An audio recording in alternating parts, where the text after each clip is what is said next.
what was really going on here.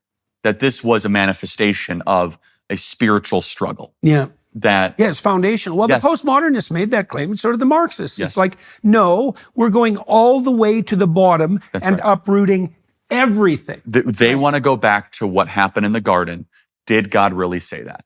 Is that really what God says? To question, debase, and to challenge every truism of the West. I mean, you taught me that. That's the sin of Eve. Exactly. Right? You can take the right to establish the moral order to yourself. It's the one thing that's claimed. There's many axiomatic claims in Genesis, in the openings of Genesis, right? That the Word is the creative force that brings good out of chaos and possibility, that human beings are made in the image of God, that men and women exist as independent entities, and that they each, and that you're not to take the right to establish the moral order to yourself. It's the one prohibition.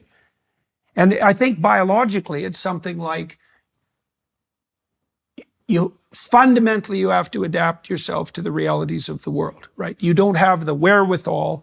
This is where Nietzsche went spectacularly wrong, because Nietzsche said, after his pronouncement that God had died, that human beings would have to create their own values. Which he said with lament.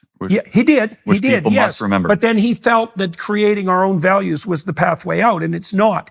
The pathway out is a return to the foundational values, right? And the more intense the crisis, the more toward the middle of the foundation you have to look. So it's not political, because this isn't a political crisis. It's truly the, what would you say? It's the ragged edge of the anti-Christian revolution. That's what it is. Yes. Yeah. So, but the hopeful part, to kind of bring this all home, is that we are seeing young men especially want to return to our roots. Yeah. They want to, so that goes back to the conservative element. What are we conserving? In some ways, we're actually trying to rebirth. We're trying to have a new birth of freedom, as Abraham Lincoln would say. Freedom and responsibility. Yes, because you can't have one without the other. No, and probably the right emphasis is responsibility. Remember, when God tells Moses to stand up against the Pharaoh, what he says, he doesn't say, tell them, let my people go.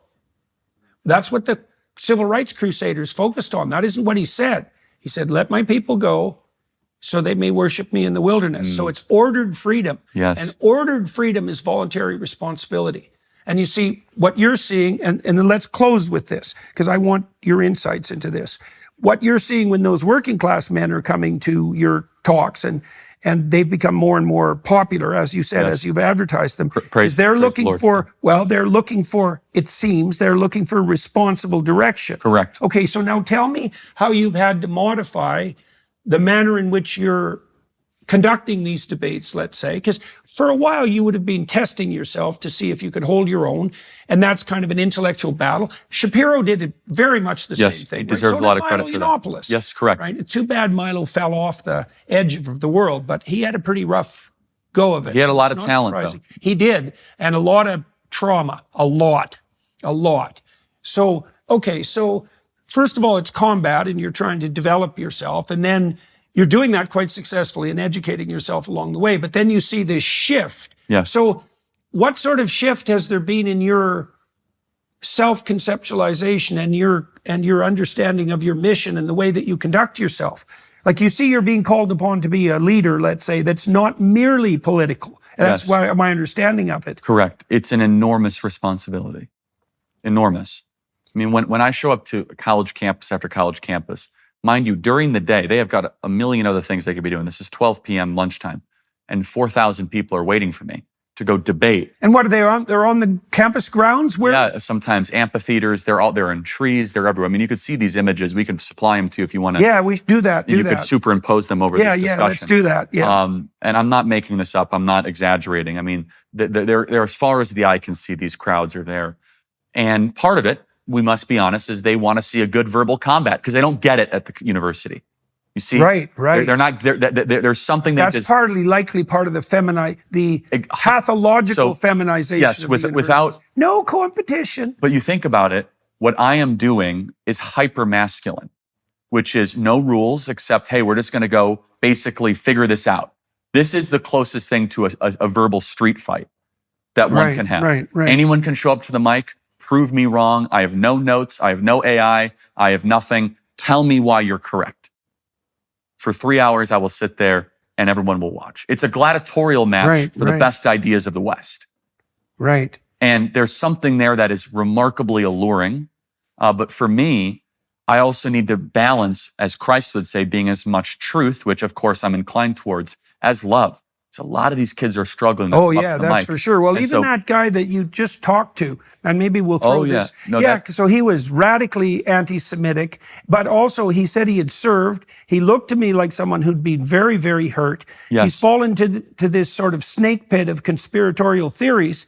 And the brain rot that comes with it. Yeah, but you could also see that he would be very happy, and he did listen to you to the degree that he could, because he had tilted pretty hard towards paranoia. And that's very difficult to escape from once it's established. But he was trying to listen to you. And I thought you did a very good job of not playing easy tricks on him. Like, because he was an easy person just to throw into the eternal fire, so to speak, Correct. right?